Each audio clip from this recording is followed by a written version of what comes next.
Hello and welcome to the very first episode of the Film School Chronicle, your wire right to the heart of the student film scene of Brisbane, Australia. I'm your host, Bryce Quinn, and joining me today is Carmelo Keating. How are you, Carmelo? I'm doing very good, thank you, Bryce. How are you? I'm nervous, but this is the one. This is not our third attempt. This is our only attempt at this podcast, and we're going to get right into it. Don't tell the listeners. Yeah, no, you'll never know that we've actually messed this up a couple times. Not at all. So, first-time listeners, this show is a podcast for film students by film students. We are going to be talking about film school projects. We're going to be talking to people in the film school scene, trying to break into the film industry. And that's pretty much the gist of it, yeah. Yeah. For the release of the show, we've got 3 episodes coming out. For me, next weekend. For you, hopefully today. And they'll all come out at the same time. And it's nice and squeaky clean and perfect, as I would love it to be. On those shows, I have a plan for who I want on them. I'll just leave it unsaid, just to make sure that it's it's who I want. Without spoiling, could we potentially touch on the projects that those people are working on? No. No? Okay. Because then if they don't go on the podcast, I don't look like an idiot. Fair, we're not going to hype anything up. Yeah, no hype. Hopefully those podcasts are good, and I hope you enjoy listening to them as much as you enjoy listening to this one. But for now, this is the first show, and what it's going to be is just me and Carmelo having a chat, talking about ourselves, what we're excited for this year, this coming year of film school for us. And yeah, we can just jump straight into that. Carmelo, I'm going to talk about myself for a bit, if that's all right with you. That's fine. Sweet. Go right ahead. So yeah, again, my name is Bryce Quinn. I am a film student starting my 2nd year of film school. The film school is going to remain unnamed for now, as we prefer to, play it safe in terms of details we're giving out. We can say that we live in Brisbane, Australia, though, and I've actually just moved from Townsville. I shouldn't say just moved. I moved a year ago, but it feels very recent for me.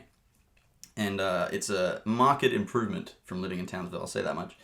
And film school, 2nd year, and it's pretty wonderful so far, and I'm nothing but excited for the year ahead.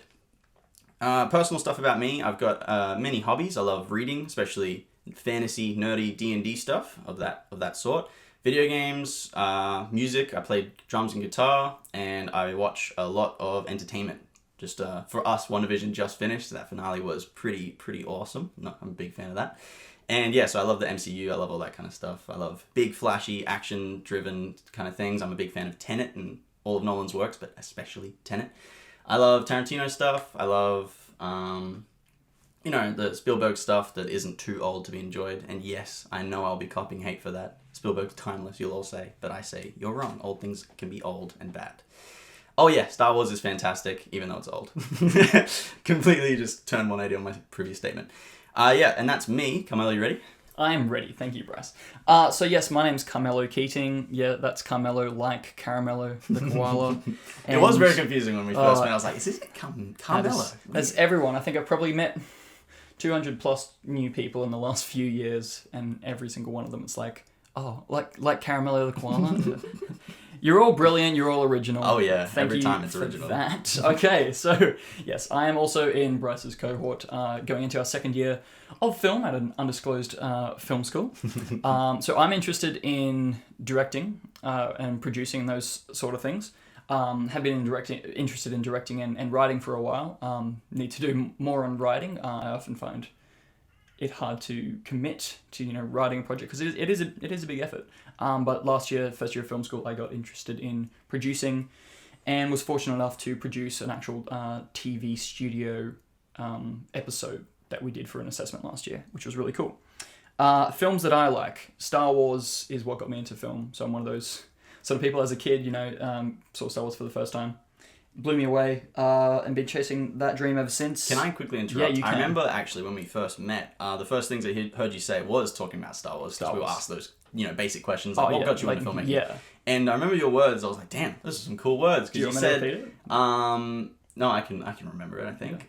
Yeah. I remember, so you said Star Wars got me into film, and I loved it as a kid. And I remember I wanted to do for other people what Star Wars did for me. And I was like, that's some cool stuff, but please continue. Thank you. I actually do remember that conversation, that interaction. You were wearing a My Hero Academia shirt. I complimented you on that. Yep. And I did give that answer, yeah. And I stand by that. That is my entire motivation for doing film, is I want to give someone else the same feeling that George Lucas gave me with Star Wars. So I like TV as well, like narrative TV, so long form stuff like Game of Thrones, The Mandalorian, WandaVision, but also sitcoms. Love my sitcoms, The Office, Parks and Rec, etc.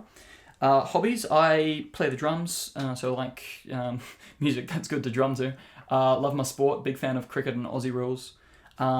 You briefly touched on Tenet and Christopher Nolan. Love Christopher Nolan.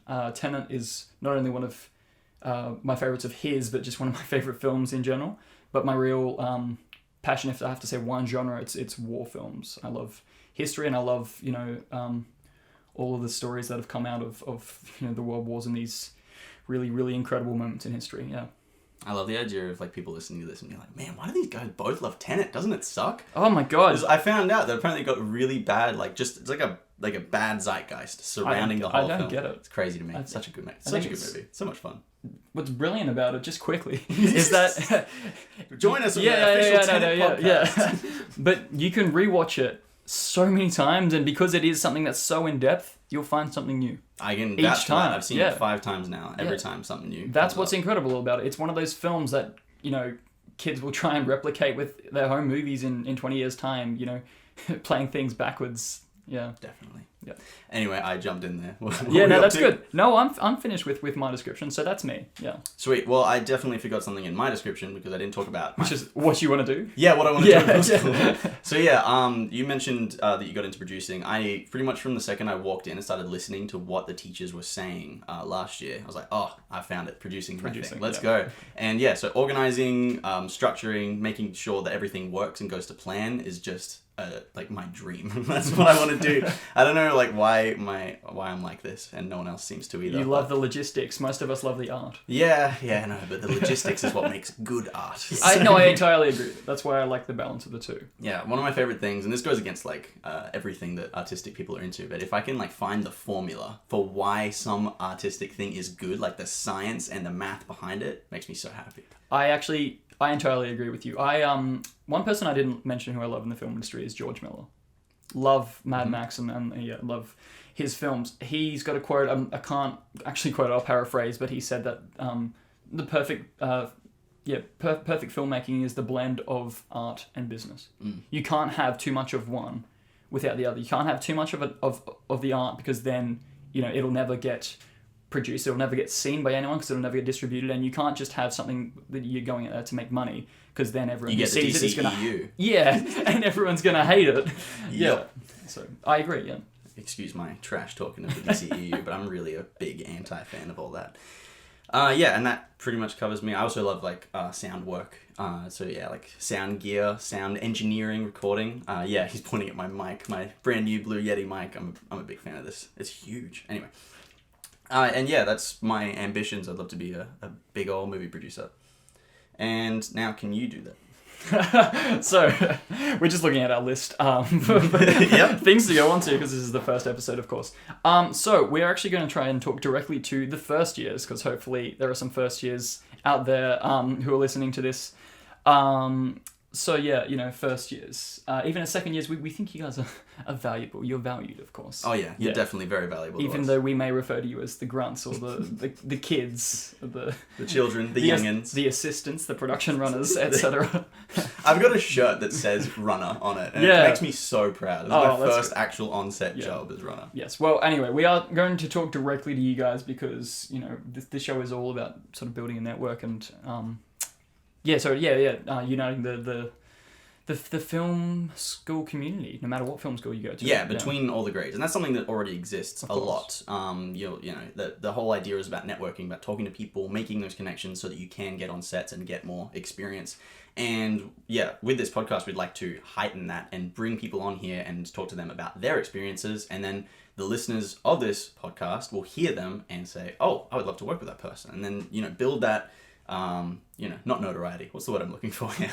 Networking? Yeah, just that big network of people who all know of each other and have that reputation built and can go to and I want to work with them because they're doing this, this, and this, and that gets me excited. That makes me, passionate and more want to work on that. Of course. And again, to talk directly to any first years who are listening to this, I know you're probably very, nervous, afraid at this moment. You've probably just finished your first or second week of film school. So, at this time, hopefully, they finished their first week. Yeah.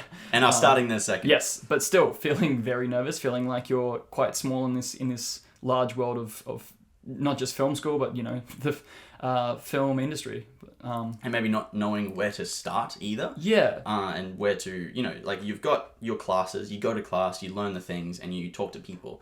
But you don't know, how am I going to get on a film set? Like an actual film set. How am I going to get paid for this? Yeah. And a part of, what your classes are this year. Apologies for the minor interruption there. I said something I wasn't supposed to say, specifically to our course and details of it. So what I'm going to say instead is that we have a professional development course of some unnamed nature that is designed to help us get into the film industry and practice the skills that will help us break into it. Yeah, and in that you'll do, in your first year, stuff like assembling a resume, potentially looking for internships and stuff around Brisbane, these sort of things. And, basically just tracking your personal journey, which in the arts is really important because, it's a constant struggle of, trying to decide why you're here, what you want to do with your career, what direction you're taking, sort of just, navigating this very difficult industry. And how you can market yourself. Of course. And so in the course, they'll touch on things like, your resumes, your not biography. What's the word? It's like your book. CV or your portfolio. Portfolio, that's it. Yeah, your portfolio of the works that you've helped create and the parts that you've played in those, and that will build a identity, a professional identity for you to go and take out to places. Sounds like we're just kind of pitching this class. They'll know the one once they get to it. They will, but they might hate it. Who knows? Oh well, I know it's important. Nonetheless, it's very important. But I know a whole bunch of people who hate it. They're gonna laugh listening to this. I know that one they're talking about. Yeah. But it can be valuable. Can even be valuable to the second years who might be listening, scoffing at the name that we cannot say. Or the third years. Or even the third years who don't have to do it, if I'm not mistaken, because they've changed the curriculum. Right? Yeah, it's different. Anyway, let's not go into that. But advice for the first years, though, based off our experiences in the first year. I don't want to give too much advice. I hate giving advice. No, I know. You don't want to sound and excuse my language, you don't want to sound like a dick. Yeah. Listen to me, but I know still, everything. It might be helpful. I mean, we were only there just 6 months ago. And even though our first year was cut short or sort of... Just 6 months? It's been a year, Carmelo. We were... No, what?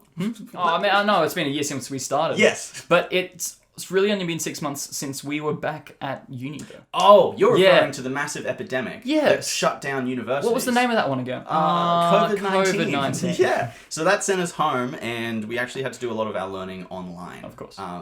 Virtual lessons, virtual lectures, our classes shifted so that we could do a lot of our work that didn't involve being physically at university. So a lot of our experiences actually might not even be that relatable because fingers crossed that won't happen again. We won't have to be sent home. But still, we are speaking to our second semester when we were hands-on, of course. We did get to go back to uni in the second semester. Yes, and the best experience that I had, and I'm sure you'll agree, Bryce, is getting to be on second year productions. Yeah, I would say it's probably equal for me with producing the music video that we also made last year. And that's not specific enough that it'll get us in trouble. No, you're allowed to say, We made a music video. We did a music video. It was awesome. Yeah, so we did, I produced the music video, had a minor role on the TV show that you produced. Whereas, yes, I was the lighting assistant on your music video, and then I also produced an episode of a TV studio show. Yeah. Oh yeah, something else for the first year. So there's major and minor roles, especially in TV. Yeah. For the film, as we understand it, like film and short films and stuff, there is above the line. So you got directors, producers, writers, the creative heads and heads of department of the show. Heads of department, I guess. They're not. Are they? Our productions aren't large enough really to have a head of department. Man, now I'm just thinking the people who are listening to this who actually know what they're talking about, and they're like, "Man, you sound like an idiot. Stop talking. Stop running your mouth. You don't know what you're on about." So yeah, I'll just stop talking there to save myself some shame, I think. But yeah, so yeah, you got the above the line people, and that's on a film set. But then in a TV set, they refer to them. So from what our experience is, major and minor roles. And so you get your minor roles of what Carmelo is doing on my set of being a lighting assistant and, sound assistants, cable runners, all that kind of thing. And then the major roles being my job, the producer, producing and show running the show, and then the director, the lighting director, the people who actually are in the booth controlling the set and how it looks. Yeah. And I just want to talk to that for a minute because whilst we are saying, the phrases like major and minor roles, that is sort of to do with the workload in a way, but I'm not going to sort of downgrade the minor roles in any way.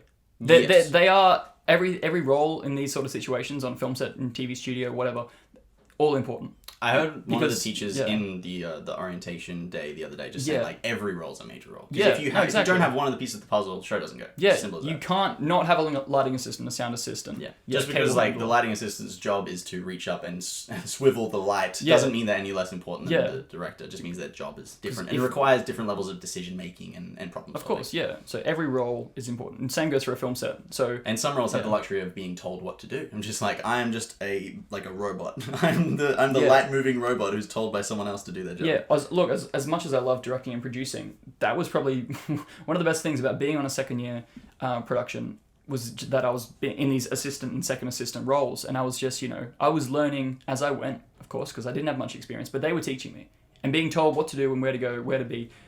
I responded really well to that. I liked that because I was learning and they were telling me what to do, and I didn't have to think for myself too much, which in those new settings is really comforting. It can be a massive like stress relief of just like, Yeah. someone else is dealing with the stressful stuff over there, and I can focus on just doing my one job here and Yeah. trying to do it as best as I can, make a good impression. And then I was actually lucky enough to be invited back because I was helping them film proof of concept, and this is for the second year thing that I was helping out in my first year. Yeah, no, so was I, yeah. Yeah. So yeah, for that, I was a first year helping out with a second year project, and I was their runner. And I got my runner shirt, which makes me very happy. I love just the word runner. I love like cyberpunk stuff, so runner has a different connotation for me than most people in the film industry, I think. But anyway, and I just literally ran, just running around doing odd jobs, whatever they needed help with. I'd try and help out as best as I could.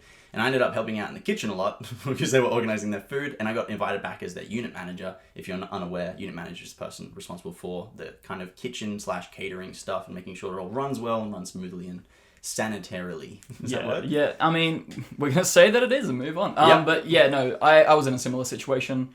And purely through connections of another first year who I knew who was already being an assistant on one proof of concept. They needed more help, and so he mentioned my name, and so, it's connections are important. This networking thing is very important. But yes, so I was a second assistant director. They asked me back for the actual shoot, and then I was basically like production assistant and lighting assistant stuff, yeah. And your roles probably ended up blending into a big kind of mishmash of responsibilities. Yeah, but I was happy to help. Oh, yeah, I was exactly. literally, I was more than happy to help in every department because I was learning so much from working with so many different people. And because of that, the next week after that shoot, I got invited to another shoot because they, I'd made an impression on them in that one. So, no role is too small. Yeah. Yeah, definitely. I was going to touch on something, but now I've totally forgot. Do we move on to our next project? No. Yeah, we can talk about our projects. We should talk about it. What does the year ahead look like for us? Big year, second year. Lots to do. Yeah. So as far as we know, or as far as I know, because I haven't looked into it as much as I probably should have, we've got the episodic TV series Yes. that we'll be looking to, pitch, write, and produce, and then distribute. Yes. Distribute as in like submit to the university course. as our assessment piece, but also maybe even I heard the idea tossed around to keep a director's cut because the length that we're given is not as long as maybe we'd like it to be, and to edit it down to that length is grueling. Yeah, and so it could be beneficial, as creators and just for our personal portfolios to, create a longer version of that. And then distribute it however we like, Exactly. possibly even through this platform. Ooh, Should there be enough social media presence for that to do the trick? wouldn't that be nice? But Oh, yeah. I do know that one piece of the many assessments for that for that course is learning how to get funding requests. Yeah. That sort of thing. So that'll be very beneficial, of course, for And that's part of our Yeah. course? that is Getting part of it. funding? That's part of it. Okay, Yeah. So we do the pitching, but then we also learn how to get funding. So yeah, we had a pitch meeting actually here in this house the other day, where we had a bunch of people from our class to be hasn't actually started yet, Yeah. and we got them all over, and we had a big pitch off. We had different pitches coming from different people and our ideas, and we pitched them however we thought was practical Yep. and made sense, and they were all very different. They were, and this was actually before we knew the format of this assessment, before we knew how many episodes or what we'd be able to actually do for this mini series of sorts. And So some of them were vague. Yes. And some of them had too many and details. some like mine, and because I had too much mapped out. Now that we've had the format be released, I'm letting that project sit aside for now. Yeah, So, just put it to the back burner. Put it on the back burner, that's something I'll save. Yeah. So Definitely. yes, but because that is now going to the side, I'll be joining Bryce in his endeavour. And we won't say exactly what my pitch is, No. just because that'll save me save my face a little bit. Oh, of course. In case we don't get it through. In case it doesn't get approved, or B, we don't want to spoil things. That too. But yeah, hopefully that pans out in our favour. We'll Yeah, see how we go. yeah. But either way, we'll be happy to work on whatever gets pitched Oh, through. of course. We have an amazing class. Full of people we know. Yeah, we feel like we've gotten very lucky.